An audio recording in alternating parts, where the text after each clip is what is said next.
திமுக தலைவர் மு.க.ஸ்டாலின் அமைத்த தேர்தல் வியூகம் மிகப்பெரிய பின்னடைவையை சந்திச்சிருக்கு. தேர்தலில் வெற்றி பெற வேண்டும் என தொண்டர்களை ஒருங்கிணைத்து வரும் மு.க.ஸ்டாலின் தினந்தோறும் திமுகவில் நடக்கும் உள்குத்து சண்டைகளை கேள்விப்பட்டு அதிர்ச்சியிலேயே ஆழ்ந்திருக்காரு. இது பற்றி ஜெம் தொலைக்காட்சி வழங்கும் சிறப்பு செய்தி தொகுப்பை இப்போது பார்க்கலாம்.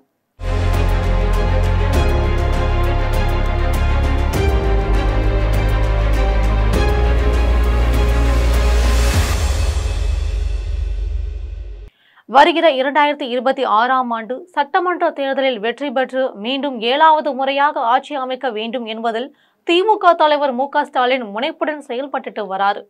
இதற்காக வேறு எந்த கட்சியிலும் இல்லாத அளவுக்கு பல புது வியூகங்களையும் அமைத்து செயல்படுத்திட்டு வராரு. அந்த வகையில மு.க.ஸ்டாலின் வகுக்கும் திட்டங்களை பத்திரிகைகள்ல பரபரப்பா வெளிவந்த வண்ணமா இருக்கு. முதல் கட்டமா திமுக தொண்டர்கள் அனைவரும் வீட்டுக்கு வீடு செல்ல வேண்டும், ஒவ்வொரு வீட்டிலும் திமுகவில் உறுப்பினர்களை புதிதாக சேர்க்க வேண்டும், வீட்டு கதவுகளில் திமுக ஸ்டிக்கரை ஒட்ட வேண்டும் என்றெல்லாம் தொண்டர்களுக்கு கட்டளையிட்டிருக்காரு ஸ்டாலின். ஆனால் இந்த திட்டம் தோல்வியில முடிவடைந்திருப்பதா தெரிய வந்திருக்கு. தமிழ்நாடு முழுவதும் திமுக தொண்டர்கள் இதனை பெரிய அளவுல கையாளல. ஒவ்வொரு வீடாக சென்று திமுக பற்றி விளக்கி சொல்லவும் சாதனைகளை எடுத்து சொல்லவும் அவர்கள் தயக்கம் காட்டிட்டு வராங்க. இதற்கு அடுத்தபடியா பூத் கமிட்டிகளை பலப்படுத்த வேண்டும் அப்படின்னு சரியான நபர்களை பூத் ஏஜென்ட்டுகளா நியமிக்க வேணும் அப்படிங்கிற திட்டமும் தோல்வியை தழுவி இருப்பதா தெரியுது. இதற்கு இடையே தமிழ்நாடு அளவுல மிகப்பெரிய ஒருங்கிணைப்பு திட்டத்தை திமுக மேலிடம் தயாரித்து அதை நடைமுறைப்படுத்துச்சு. முதல் கட்டமா துணை முதல்வர் உதயநிதி ஸ்டாலின், அமைச்சர்கள் கே.என். நேரு, ஏவ வேலு, தங்கம் தென்னரசு, அமைப்பு செயலாளர் R.S. பாரதி ஆகியோர் அடங்கிய ஒரு தலைமை குழுவை திமுக மேலிடம் அமைச்சாங்க. இந்த குழுவினர் மாவட்ட வாரியாக நிர்வாகிகளை சந்திச்சு ஆலோசனை நடத்தினாங்க. இதுக்கு பின்னாடி நிர்வாகிகள் நியமனம், மாவட்டங்கள் பிரிப்பு உட்பட பல்வேறு பரிந்துரைகளை தலைமைக்கு இந்த குழு சிபாரிசு செஞ்சுச்சு. இதன்படி திமுகவில் சில அதிரடி மாற்றங்கள் மேற்கொள்ளப்பட்டாங்க. தமிழ்நாடு முழுவதும் 8 மண்டலங்களா பிரிச்சு அதற்கு மண்டல பொறுப்பாளர்கள் நியமிக்கப்பட்டாங்க. தற்பொழுது இந்த மண்டல பொறுப்பாளர்களுக்கும் மாவட்ட செயலாளர்களுக்கும் இடையே ஆங்காங்கே மோதல்கள் வெடித்து உச்சகட்டத்தை எட்டிட்டு வருது. மண்டல பொறுப்பாளர்களுக்கு தேர்தல் பணி மட்டுமே தரப்பட்டுள்ள நிலையில அவர்கள் இதர விவகாரங்களிலும் தலையிடுவதா மாவட்ட செயலாளர்கள் கொந்தளிப்புல இருக்காங்க. உள்ளூர் விவகாரங்களை கையில் எடுக்காம எப்படி தேர்தல் பணியாற்ற முடியும் என பதிலுக்கு மாவட்ட பொறுப்பாளர்களும் போர்க்கொடி பிடிச்சிட்டு வராங்க. தற்பொழுது திமுகவில் அமைப்பு ரீதியாக 76 மாவட்ட செயலாளர்கள் இருக்காங்க. இது தவிர ஒவ்வொரு மாவட்டத்துக்கும் பொறுப்பு அமைச்சர்கள் 234 தொகுதிகளுக்கும் நியமனம் செய்யப்பட்டு இருக்காங்க. இது தவிர தேர்தல் பணிகளுக்கான 8 மண்டல பொறுப்பாளர்களும் களத்துல இறக்கப்பட்டிருக்காங்க. இது மட்டும் இல்லாம திமுக எம்பிகளுக்கும் தேர்தல் பணிகளை கண்காணிக்கும் கூடுதல் பொறுப்புமே வழங்கப்பட்டிருக்கு. இது போன்ற மாவட்ட செயலாளர், பொறுப்பு அமைச்சர், தொகுதி பொறுப்பாளர், மண்டல பொறுப்பாளர், கண்காணிப்பாளர், இளைஞர் அணி நிர்வாகிகள்னு ஏராளமான குழுவை அமைச்சதால ஒருவருக்கொருவர் தற்பொழுது போட்டி போட்டுக் கொள்வது மட்டுமில்லாம உள்குத்து வேலைகளையுமே செஞ்சுட்டு வராங்க.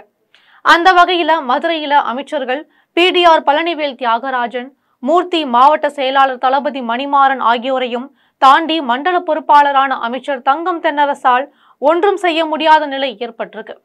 இதே போல கொங்கு மண்டல பொறுப்பாளரான செந்தில் பாலாஜிக்கும் கொங்கு அமைச்சரான முத்துசாமிக்கும் ஆரம்பத்துல இருந்தே ஒத்து போகல.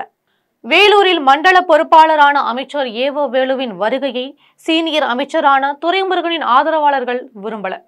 தென் மாவட்டங்களை எடுத்துக்கொண்டால் துணை பொதுச் செயலாளரும் எம்பியுமான கனிமொழியின் ஆதிக்கத்தை மீறி தூத்துக்குடி, திருநெல்வேலி மாவட்டங்களின் நிர்வாகிகளும் பொறுப்பு அமைச்சர்களும் எதுவுமே செய்ய முடியாம திண்டாடிட்டு வராங்க. தற்போது அங்கு கனிமொழி பொறுப்பாளரா நியமிக்கப்பட்டிருக்காங்க. இது ஒரு புறம் இருக்க, மண்டலங்களை கவனிக்கும் 2 அமைச்சர்கள் சரிவர தங்கள் பணியை செய்யவில்லை என்ற குற்றச்சாட்டுமே கவனத்திற்கு வந்திருக்கு. அமைச்சர்கள் CV கணேசனுக்கும் MRK பன்னீர்செல்வத்திற்கும் இடையே ஒத்துழையாம போராட்டம் நடந்துட்டு வருது. இவற்றுக்கெல்லாம் உச்சகட்டமா சமீபத்துல சென்னையில நடைபெற்ற உடன்பிறப்பே வா நிகழ்ச்சியில முதல்வர் மு.க.ஸ்டாலின் முன்பாகவே அமைச்சர் ஒருவரும் மண்டல பொறுப்பாளர் ஒருவரும் காரசாரமா மோதி இருக்காங்க. அவர்களின் மோதலை சகித்து கொள்ள முடியாத மு.க.ஸ்டாலின் வெறுத்து போய் தனது இருக்கையை விட்டு எழுந்து போய்விட்டாராம். இதுபோன்று கட்சி தலைவர் முன்னிலையில் காரசாரமாக மோதிக்கொள்ளும் அளவுக்கு உட்கட்சி பூசல்கள் திமுகவில் அரங்கேறி வருது. இது தவிர மாவட்ட வாரியா ஒவ்வொரு மாவட்டத்திலும் திமுக நிர்வாகிகள் குறைந்தபட்சம் 4 கோஷ்டிகளா செயல்பட்டு வராங்களாம்.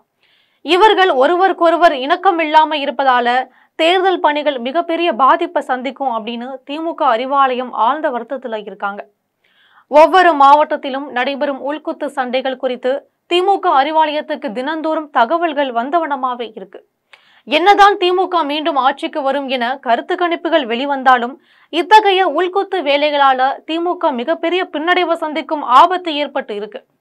அப்படிங்கிறது தான் திரைமறைவுல நடைபெறும் ஒரு உண்மை நிலவரமாகவும் பார்க்கப்படுது. தற்போதுள்ள சூழ்நிலையில முதல்வர் மு.க.ஸ்டாலினால் கூட கோஷ்டி சண்டையை சமாதானத்திற்கு கொண்டு வர முடியாதுன்னு சொல்றாங்க. அதனால வருகிற சட்டமன்ற தேர்தலில் திமுகவின் களப்பணிகள் தீவிரமா இருக்காது என்பது அதிர்ச்சி தரும் ஒரு தகவலாவே பார்க்கப்படுது.